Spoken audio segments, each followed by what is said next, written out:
Gezi Rotası YouTube kanalından herkese selamlar. Bu videomuzda Kapadokya'yı A'dan Z'ye tüm detaylarıyla sizlere anlatacağız.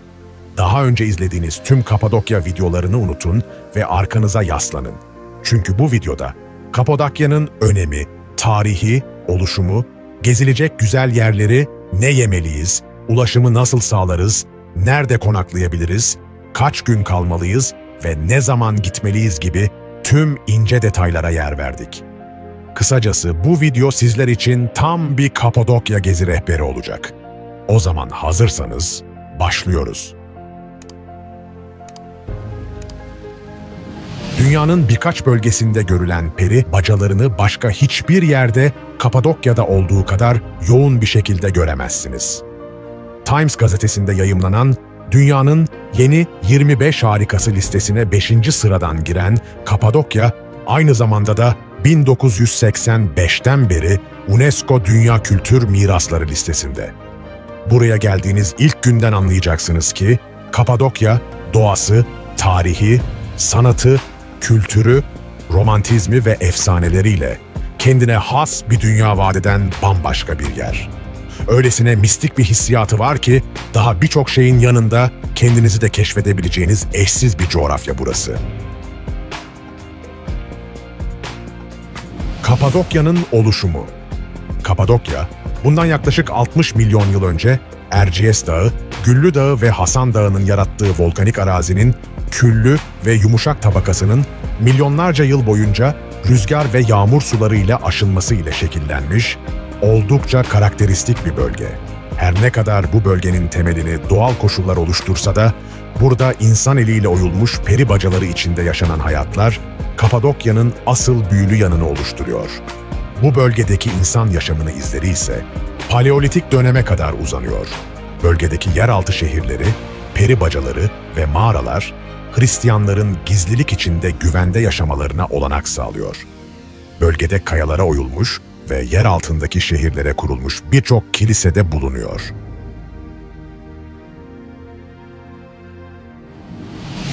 Kapadokya'nın tarihi. Kapadokya, İpek Yolu güzergahında bulunan şehirlerden biri olduğundan, Hititler döneminde ticaret ile gelişen yerlerden biri haline geliyor. Milattan önce 12. yüzyıla gelindiğinde Hitit İmparatorluğu çöküyor. Milattan önce 6. yüzyılda ise Pers İmparatorluğu, güzel atlar ülkesi anlamına gelen Kapadokya'ya bugünkü ismini veriyor. 3. yüzyılda Kapadokya, bölgedeki doğal koşulların saklanmaya ve gizli yaşamlar sürmeye elverişli olması ile Roma baskısından kaçan Hristiyanların yerleştiği bir yer haline geliyor. Yine bu dönemde bölgede Arap akınları yaşanıyor. 11. ve 12. yüzyıllarda ise Selçukluların etkisi görülüyor.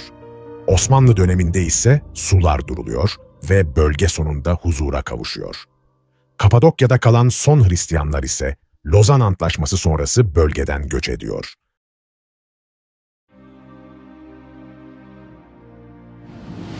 Şimdi ise Kapadokya'da gezilecek yerlere geçiyoruz.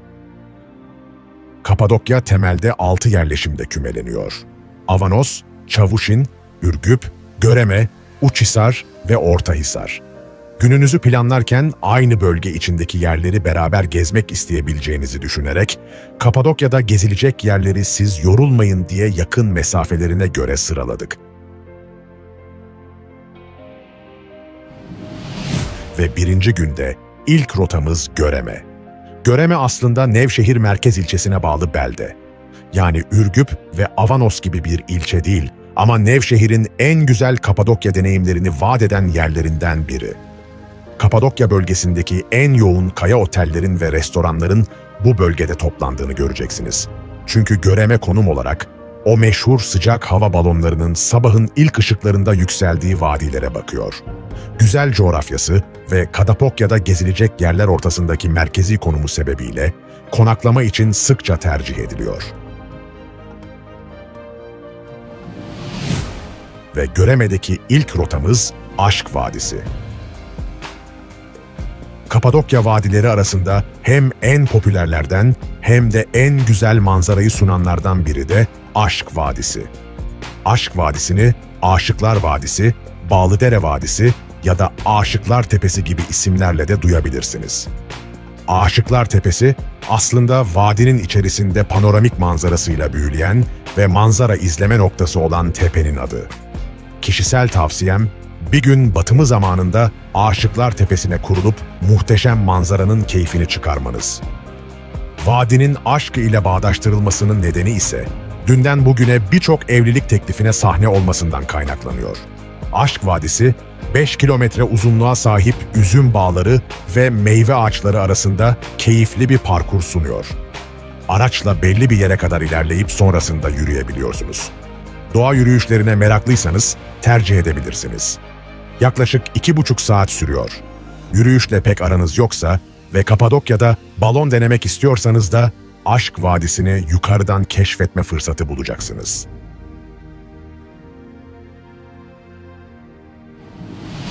Göreme'deki ikinci adresimiz Göreme Açık Hava Müzesi. Göreme Açık Hava Müzesi, farklı kaya oluşumlarına ev sahipliği yapan bir vadi, ancak bu kaya oluşumlarının bölgenin genelindekilere göre bir farkı var. Bu bölge aslında tarihi, milattan sonra 4. yüzyıla yani ilk Hristiyanlık dönemlerine dayanan bir kaya yerleşim yeri. 13. yüzyıla kadar manastır hayatına ev sahipliği yapan bu yerleşim yerindeki kaya bloklarının her birinin içerisinde kilise, şapel, yemekhane, okul, oturma odası, mutfak gibi farklı sosyal alanlar var.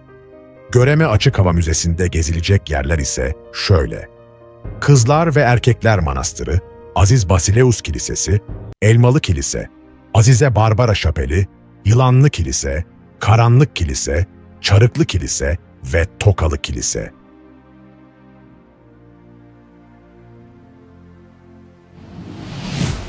Günün devamındaki rotamız Avanos. Avanos, Nevşehir'in ilçelerinden biri. Avanos ismi, Selçuk ordusu komutanlarından Evranos Bey'den ismini alıyor. Osmanlı döneminde de Avanos olarak değişime uğruyor. Kapadokya'da gezerken birçok tabelada Venassa, Evranos gibi isimleri göreceksiniz.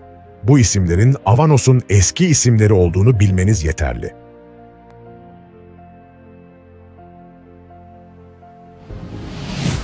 Avanos'taki ilk adresimiz ise Gül Vadisi, diğer adıyla Güllüdere Vadisi.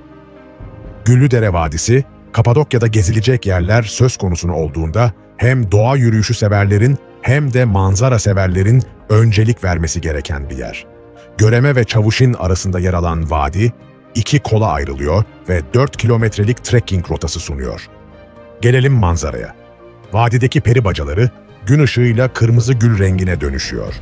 Özellikle gün batımı zamanlarında efsane bir manzara oluyor. Vadi yalnızca manzara ve trekking ile değil, kiliseler, manastırlar, güvercinlikler ve kayalara oyulmuş farklı yaşam alanlarıyla da öne çıkıyor. At turları ve sabah erken saatlerinde balonları izlemek için de gelebilirsiniz. Vadiden çıkıp hemen yakınındaki Çavuşin köyüne gidiyoruz. Avanos'a bağlı bir köy olan Çavuşin köyü, Kapadokya'nın en eski yerleşim yerlerinden biri olmasıyla öne çıkar.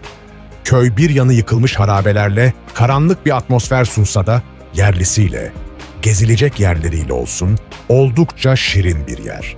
Roma döneminde Hristiyan halkın yoğunlukta yaşadığı bölgede pek çok kilise var. Bu kiliseler arasında Çavuşin Kilisesi, Üç Haçlı Kişise, Azize Meryem Kilisesi, Kolonlu Kilise, Vaftizci Yahya Kilisesi ilk akla gelenlerden.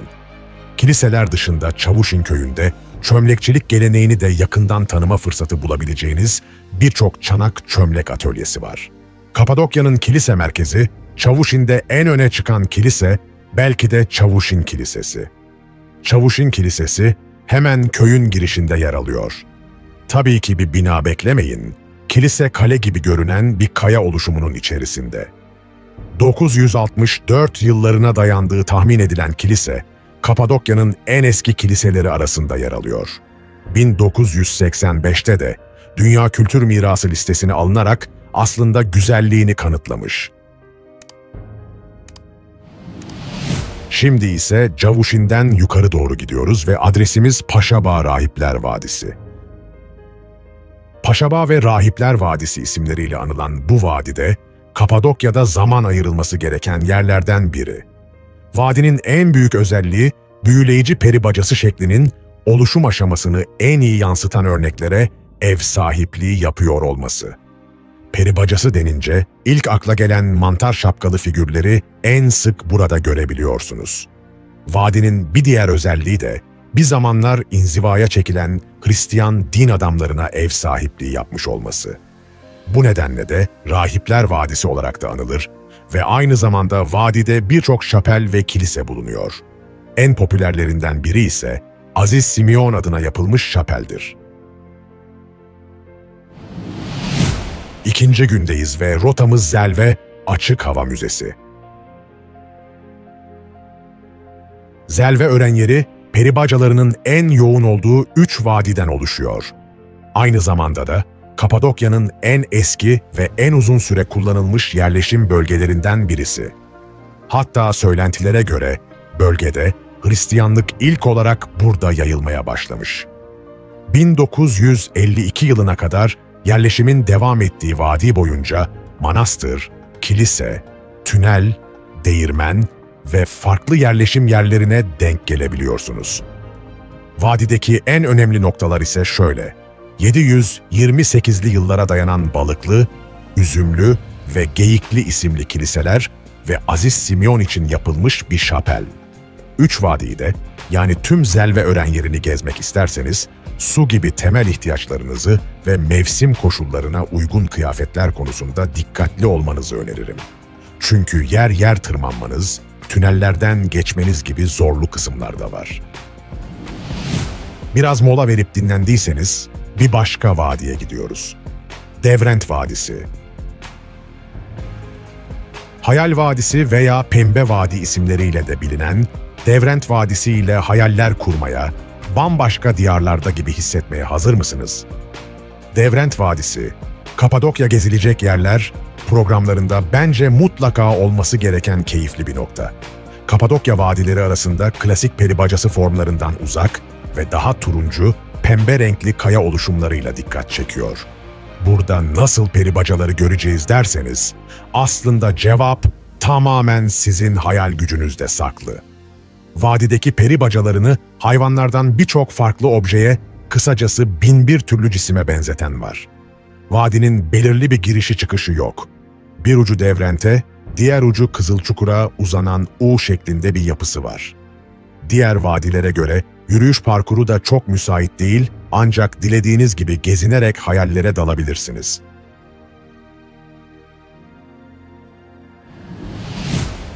Şimdiki rotamız ise Avanos-Asma Köprü.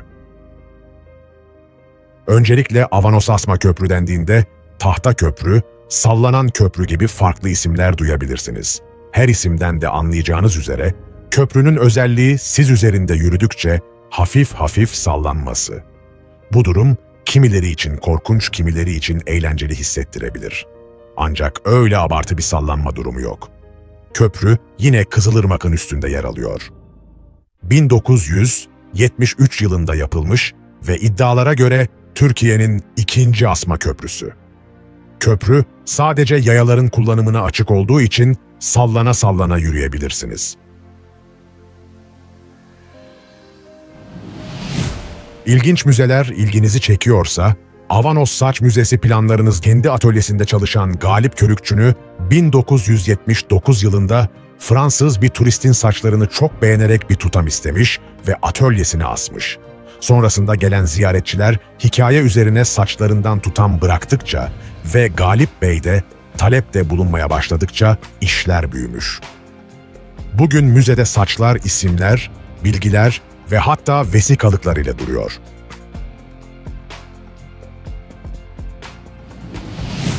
Şimdiki adresimiz ise dünyanın ilk ve tek yeraltı seramik müzesi olan Güray Müze. Avanos seramiklerini ve çömlek sanatını daha detaylı ve yakından keşfetmek isterseniz zaman ayırmanızı öneririm. Müze, Antik Eserler Salonu ve Modern Eserler Salonu olmak üzere 2 bölüm ve bir kültür merkezi ile hizmet veriyor. Antik Eserler Salonu'nda geç Kalkolitik dönem, Tunç ve Demir çağları ile Hellenistik, Roma, Bizans, Selçuklu ve Osmanlı dönemlerine ait seramik ve çömlek eserlerin yanı sıra bölgeden çıkarılan buluntuları görebilirsiniz. Modern eserler salonunda ise dünyaca ünlü seramik sanatçılarımızın eserlerine yer veriliyor. İki salon dışında fotoğraf, resim ve heykel gibi farklı sanat dallarından örnekleri de görebileceğiniz ve farklı sergilere yer veren bir kültür merkezi var.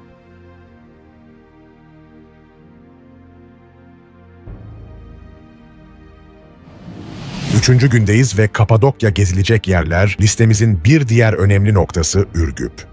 Burası bölgenin en önemli gezi noktalarına ev sahipliği yapan popüler bir yer.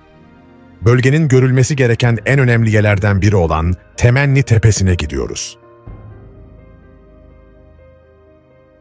Temenni Tepesi, Ürgüp'te görmeniz gereken ve hatta istemeseniz de mutlaka göreceğiniz bir yer. Çünkü burası Ürgüp'ün tam merkezinde ve 80 metre yükseklikte gözden kaçması imkansız bir kaya tepesi. Temenni Tepesi abartısız Ürgüp'ün her yerinden görülüyor. Temenni Tepesi'nden baktığınızda da Ürgüp ve hatta Erciyes Dağı'na kadar çevre bölge dahil oldukça geniş bir alan görülebiliyor. Manzara meraklısıysanız çıkmanızı tavsiye ederim. Tepenin tek özelliği manzarada değil. Tepede 2 kümbet ve önemli kişilere ait mezarlar bulunuyor. Tepeye girdikten sonra sağda kalan kümbet, yani Kılıçarslan Gazi Türbesi, tepenin isminin hikayesinin saklı olduğu yer. İnsanlar bu türbeye dilek dilemek, yani temennilerini bildirmek için çaput bağlıyor. Tepenin ortasındaki kümbet ise eskiden Tahsin Ağa Halk Kütüphanesi olarak kullanılıyormuş, ancak kütüphane sonrasında ilçe merkezinde yeni bir binaya taşınmış. Son olarak bir de güneybatı tarafında Aziz Georgios Kilisesi kalıntıları bulunuyor. Şimdiki adresimiz ise Asmalı Konak. Meşhur Asmalı Konak dizisiyle tanıdığımız Asmalı Konak, Ürgüp'ün bu kadar popüler olmasındaki en büyük etkenlerden biri. Ancak dizinin çekildiği 2 konak olduğu için bir kafa karışıklığı oluşabiliyor.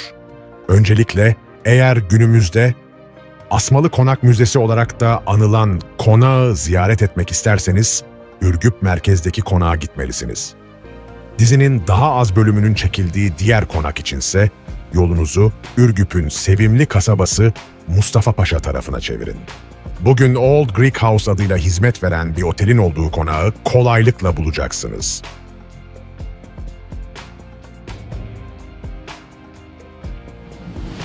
Ürgüp'teki son rotamız olan Üç Güzellere gidiyoruz. Kapadokya peri bacaları arasında isimlerinin namına yakışır güzellikleriyle öne çıkmış 3 peri bacası. Peki ya her yer peri bacası, her yer kaya oluşumuyken bu üçlü nasıl öne çıkmış? Bir kere şekilleri oldukça belirgin. Bu üçlü peri bacası denince akla gelen o mantar, şapkalı formun en net göründüğü peri bacalarından. O nedenle de hem Kapadokya'nın simgesi hem de birçok turistin fotoğraf çekme noktası haline gelmişler. Üç güzellerin bir de efsanesi var. Efsaneye göre Kapadokya kralının kızı bölgedeki bir çobana aşık olur ve evlenmek ister. Kral izin vermese de prenses ve çoban evlenir ve bir bebekleri olur. Kral tüm aileyi katletmek için asker gönderir ve prenses ölümden kaçmak için dua etmeye başlayınca üçü de taşa döner. Üç güzellerden en öndeki peri bacasının çoban, ortadakinin çocuk ve arkadakinin prenses olduğuna inanılır. Siz de üç güzelleri görmek isterseniz Kızılçukur Vadisi'nden Ürgüp yönüne doğru ilerleyin. Yol kenarındaki kalabalıktan doğru yerde olduğunuzu elbet anlayacaksınızdır.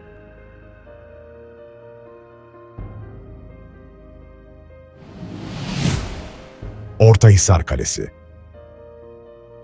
Kapadokya'nın en keyifli kasabalarından Ortahisar ve meşhur Ortahisar Kalesi ile Kapadokya'da gezilecek yerleri tanımaya devam edelim. Ortahisar Kalesi, Ortahisar'ın tam ortasından 80 metreye kadar yükselen devasa bir kaya oluşumu. Manzarası bir yana yamaçları boyunca kurulu evlerle kalenin hem aşağıdan hem yukarıdan sunduğu manzara göz alıcı. Hititler döneminden kalma kale, tarih boyunca doğal bir sığınak olarak kullanılmış. Kalenin içerisindeki oda, tünel ve koridorları gezebiliyorsunuz. Ortahisar'ın hemen yakınında Kapadokya'da gün batımı manzarası için bence en güzel, en keyifli adresi olan Kızılçukur Vadisi'ne gidiyoruz. Kızılçukur Vadisi ya da Kızıl Vadi Krem, taş renkli peri bacalarının aksine kızıl renkli tüf kayalarla dolu. İşte bu kızıl kayalar gün batımında iyice kızıllaşıyor ve gökyüzünün renkleriyle bambaşka bir manzara sunuyor. Manzara izlemek için mükemmel noktaların yanında oldukça keyifli bir yürüyüş rotası da var. Tüneller ve inişli çıkışlı yollardan geçtikten sonra ise Meskendir Vadisi sizi karşılayacak. Bu noktada hatırlatayım, tüneller için yanınızda el feneri bulundurmanızda ve uygun ayakkabı, kıyafet seçimi yapmanızda fayda var. Üstelik yolculuğunuz sırasında Haçlı Kilise ve Üzümlü Kilise başta olmak üzere kilise, manastır gibi yapıları da görebilirsiniz. 3. günün sonuna gelirken yeni rotamız Uçhisar'a gidiyoruz. Uçhisar gezilecek yerler ile devam ederken bahsetmek istediğim ilk yer Uçhisar Kalesi. Kale aslında 2 peri bacasından oluşuyor. Birleşik 2 peri bacasından oluşan kaledeki büyük peri bacasına Ağa'nın Kalesi, küçüğüne ise Çavuş'un Kalesi deniliyor. Uçhisar Kalesi, Kapadokya'nın her yerinden görülebilen bölgenin en büyük peri bacası. Kalenin zirvesi ise tüm Kapadokya'yı kuş bakışı bu kadar rahat görebileceğiniz en iyi yer olmakla birlikte ve Erciyes Dağı ile Hasan Dağı'nı birlikte görebileceğiniz tek yerdir. Özellikle gün batımını kaleden izlemenizi tavsiye ederim. Hele bir de balonların havalandığı bir güne denk gelirseniz, unutulmaz bir manzarayla karşılaşabilirsiniz. Kalenin içerisinde ise kayalara oyulmuş pek çok oda, mezar, sarnıç, sığınak gibi yapı bulunuyor. Uçhisar Kalesi'ni ziyaret etmeyi planlıyorsanız, aklınızda olsun. Kaleye çıkmak için biraz efor harcamalısınız. Çok olmasa da hatırı sayılır merdiven sizi bekliyor. Sıradaki adresimiz Güvercinlik Vadisi.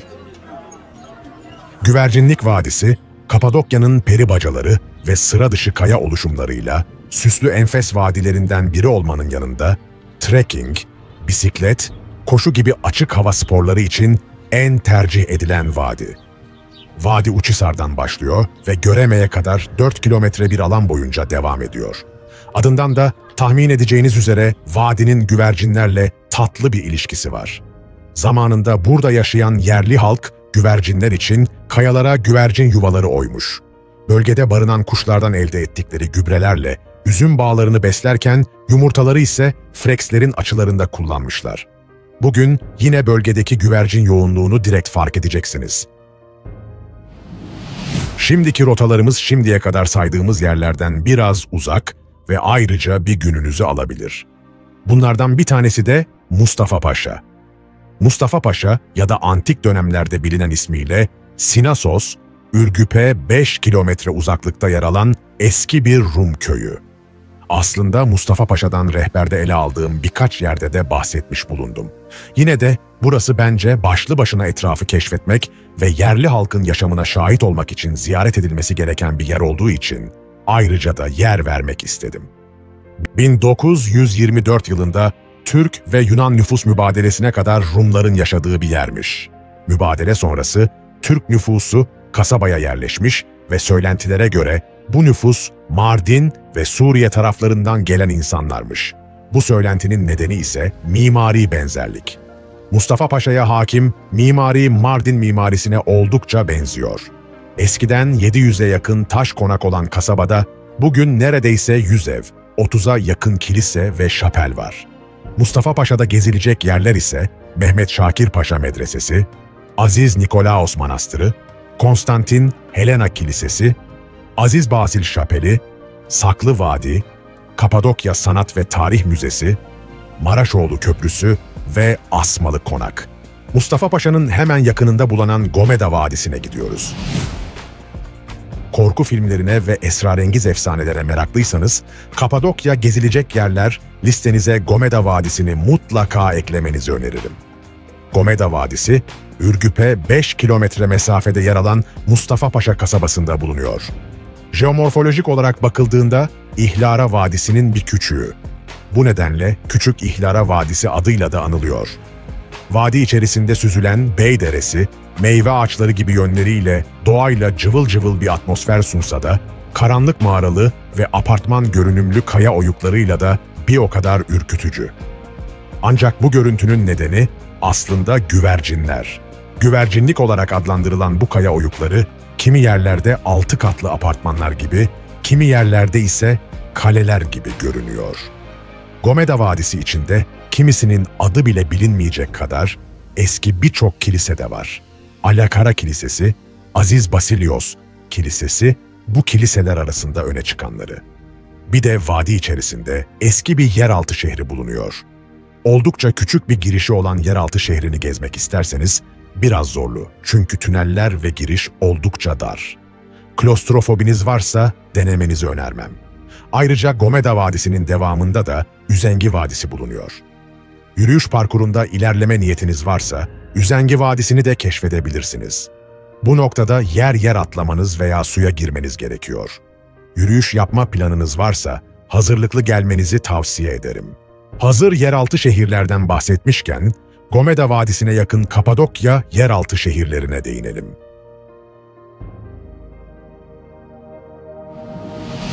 Mazı yeraltı şehri. Kapadokya yeraltı şehirleri ile devam edelim. Antik dönemlerde Mataza adıyla bilinen Mazı köyünde yer alan Mazı yeraltı şehri, 8 katlı ve tahminen 6.000 kişilik kapasiteye sahip. Yeraltı şehrinin 4 girişi var, asıl giriş bir koridor aracılığıyla sağlanıyor. İçeride farklı yaşam alanlarının yanında gösterişli bir kilise de bulunuyor.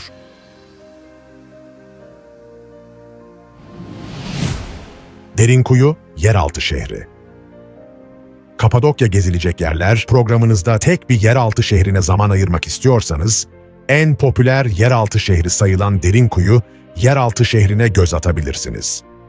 Derinkuyu yeraltı şehri, Nevşehir'e 30 kilometre mesafede yer alan ve neredeyse 500 yeraltı şehri bulunan Derinkuyu ilçesinde bulunuyor.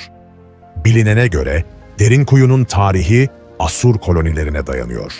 8 katlı ve neredeyse 50.000 kişinin yaşayabileceği kadar büyük yeraltı şehrinde kocaman bir toplumun hayatını devam ettirebileceği her şey var.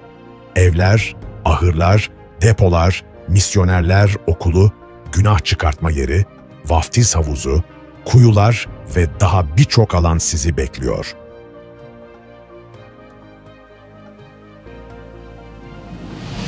Kaymaklı yeraltı şehri. Kaymaklı yeraltı şehri, Kapadokya yeraltı şehirleri arasında Derinkuyu kadar popüler bir diğer nokta. Nevşehir'e 20 kilometre uzaklıktaki Kaymaklı'da yer alan yeraltı şehrinin tarihi M.Ö. 3000 yılına Hitit dönemine dayanıyor. Roma ve Bizans dönemlerindeki genişlemelerle de 8 katlı ve neredeyse 5000 kişinin yaşayabileceği bir şehre dönüşmüş. Kaymaklı yeraltı şehrinin yalnızca 4 katı gezilebiliyor. 4. kata indiğiniz takdirde yeri 20 kilometre derinine inmiş oluyorsunuz. Burada da yine odalardan şarap depolarına, mutfaklardan kiliseye bir şehre dair birçok oluşum göreceksiniz. Dikkat!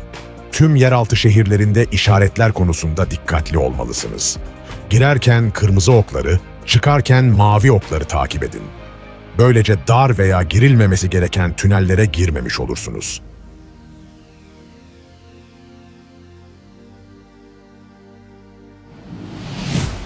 Özkonak yeraltı şehri. Milattan önce 400'lü yıllarda Hititliler tarafından yapıldığı tahmin edilen Özkonak yeraltı şehri, Avanos'a 14 kilometre mesafede Özkonak kasabasında yer alıyor.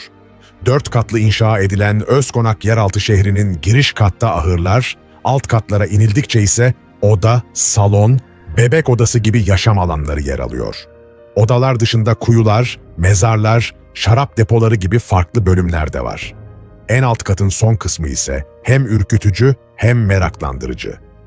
Hapishane olarak yapılan bölüme yalnızca bir kişinin sığabileceği bir tünelle gidiliyor. Özkonak yeraltı şehrini diğer Kapadokya yeraltı şehirlerinden farklı kılan özelliklere değinmeden geçmeyelim. Özkonak yeraltı şehri, bir savunma stratejisi olarak katlar arasında haberleşmeyi sağlayan uzun ve dar deliklerle inşa edilmiş. Düşmandan saklanırken haberleşme ve hava değişimi bu delikler aracılığıyla sağlanırmış. Bir diğer fark ise sürgü taşlarındaki avlanma delikleri. Düşmanın girişini engellemek için kapı olarak kullanılan sürgü taşlarına delikler açılarak ok, mızrak fırlatmak ya da kızgın yağ dökmek için tasarlanmış bölümlerdir. Eğer Kapadokya'da daha çok vaktiniz varsa, Kapadokya gezilecek yerler listenize kesinlikle Ihlara Vadisi'ni de ekleyebilirsiniz. İhlara Vadisi, Aksaray ilimizin Güzelyurt ilçesine bağlı. Kayaların içerisine oyulmuş kiliseler, manastırlar, yeraltı kiliseleri dahil vadide tam 105 dini yapı bulunuyor. Aracınız yoksa da turları tercih edebilir ya da otobüsle Aksaray'a, oradan da İhlara Vadisi'ne ulaşabilirsiniz. İhlara Vadisi'ne ulaştıktan sonra da yolculuk bitmiyor. Vadiye inmek için 382 basamak sizi bekliyor. Vadi İhlara köyünden Selime'ye kadar 14 kilometre uzunluğa sahip ama genelde turistik geziler Selime'ye gelmeden Belisırma köyünde, yani 6 kilometre sonra yolculuğu bitiriyorlar. Bu kısım tabii ki size kalmış. Vadinin ortasından geçen Melendiz çayı boyunca dilediğiniz kadar yürüyebilirsiniz. Sonuna kadar yürümeyi planlıyorsanız yaklaşık 5 saat sürüyor.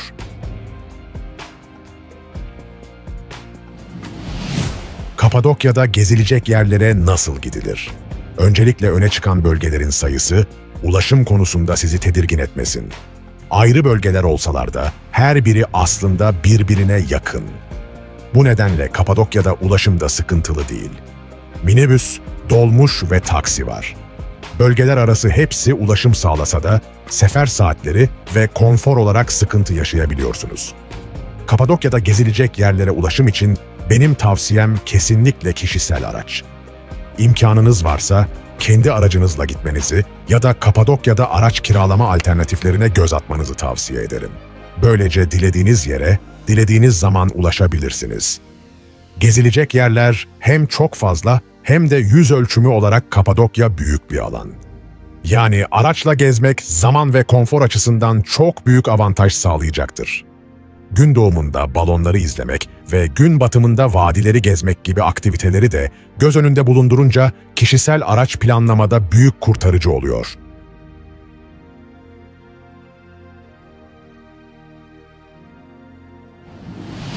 Kapadokya'da ne yemeli? Kapadokya gezilecek yerleriyle büyüleyici olduğu kadar lezzetleriyle de iştah açıcı. O yüzden geziniz boyunca bol bol bir şeyler yemeye hazırlıklı olun. Peki ya, Kapadokya'da ne yenir? Kapadokya'nın yöresel lezzetleri nelerdir? Hemen bakalım. Testi kebabı, saç tava, kayısı yahnisi, nohutlu yahni, düğü çorbası, ayva dolması, soğan dolması, çömlek fasulyesi, zerdeli pilav, tatlı olarak ise dolaz, köftür, kuru kaymak yöreye özgü tatları mutlaka denemelisiniz. Kapadokya'ya ne zaman gitmeli? Kapadokya'nın zamanı 4 mevsim. Yani burası öyle bir coğrafya ki her gidişinizde ayrı bir yüzünü görüyor, her seferinde farklı bir deneyim yaşıyorsunuz. O yüzden tavsiyemiz, Kapadokya'da ne tür bir tatil geçirmek istediğinize göre seçim yapmanız. Balona binmek için hava şartlarının en uygun olduğu yaz aylarını tercih edin. Doğa yürüyüşleri, ATV ve bisiklet gibi diğer birçok aktivite için havanın güzel olduğu yaz ve bahar dönemlerini, festivallere denk gelmek istiyorsanız yaz aylarını, karlar altında romantik bir tatil hedeflerseniz kış aylarını seçebilirsiniz. Kapadokya'nın karlı hali bir başkadır, bir güzeldir. Göz alıcı manzaralar karla çok daha muhteşem görünür, resmen farklı bir dünyada gibi hissedersiniz. Eğer siz de rüya gibi bembeyaz bir Kapadokya istiyorsanız, eksi derecelerdeki soğukları göze alarak Kapadokya'da kış tatili planlayabilirsiniz.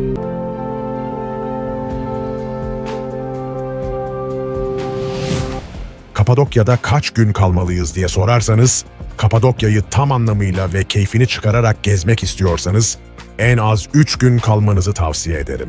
Kapadokya'da otel, tatil evi veya villa tercihleri. Kapadokya'da otel veya kiralık ev seçerken dikkat etmeniz gereken en önemli konu mevkii.